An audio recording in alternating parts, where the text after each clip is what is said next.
Hi guys, this is 2008 Toyota RAV4. This car had a problem is start the car. It's a battery light is flickering. You can see the when you start the car. Okay, you can see the battery light.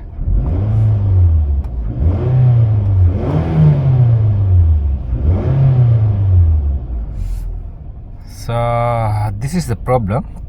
So it has a bad alternator. Okay guys, here's the we change alternator.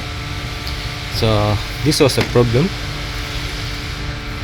that's why we change this alternator.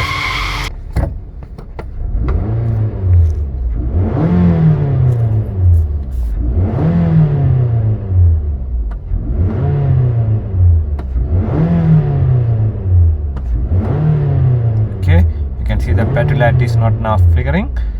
So it has a bad alternator, this car, so that's why the battery light is flickering. So that's it. So this is the end of the video.